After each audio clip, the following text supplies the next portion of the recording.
इस चैनल को बनाने का मुख्य उद्देश्य गरीब और भूखे लोगों को खाना खिलाना है। कृपया करके 1000 सब्सक्राइब करने में हमारी सहायता करें। हो सकता है आपके एक सब्सक्राइब करने से कोई गरीब पेट भर खाना खा सके। तो प्लीज चैनल को लाइक और सब्सक्राइब जरूर करें। धन्यवाद। दिल्ली शहर में एक बहुत बड़ा बंगला था, बहुत बड़ा और आलीशान। उसकी इकलौती मालकिन थी शालिनी। धन दौलत की उसकी कोई कमी ना थी, लेकिन उसका पति नरेश एक नंबर का शराबी था। दिन रात नशे में चूर रहता था, कोई काम नहीं करता था।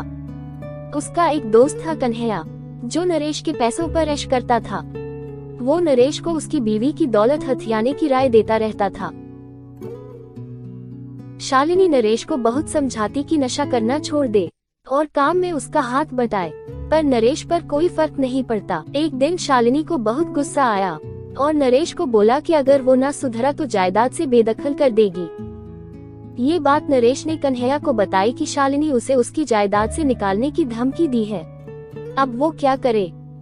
ये बात नरेश ने कन्हैया को बताई तो कन्हैया ने नरेश को अपनी बीवी को मार डालने की सलाह दी और मारकर ठिकाने लगाने का तरीका बताया। उस रात बहुत तेज बारिश हो रही थी। बारिश के कारण शहर में लाइट बंद थी। नरेश और कन्हैया नशे में धुत होकर शालिनी के कमरे में जा पहुँचे।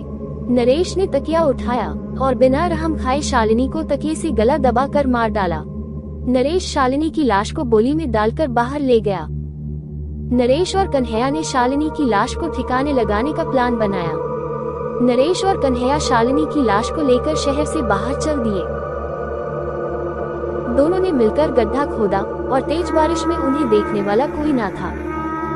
नशे की हालत में उनके हाथ सही से काम नहीं कर पा रहे थे।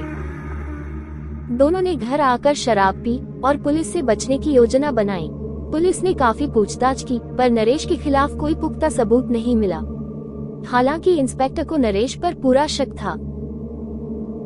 एक रात कन्हैया अपने घर पर लेटा सोने की तैयारी कर रहा था। कन्हैया!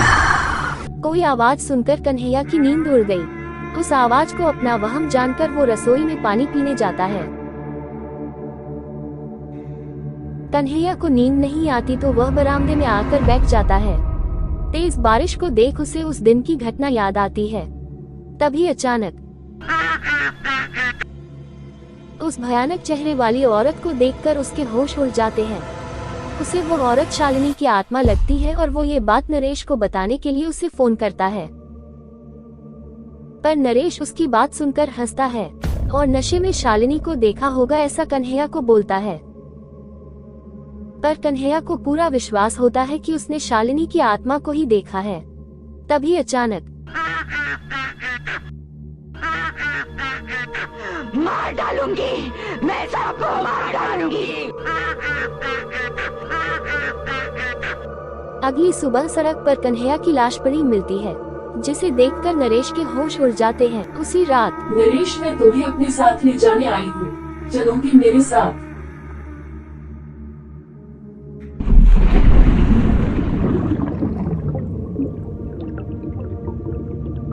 शालिनी अपने इंसानी रूप में आती है, जिसे देखकर नरेश को अपनी गलती पर पछतावा होता है, पर बहुत देर हो चुकी होती है।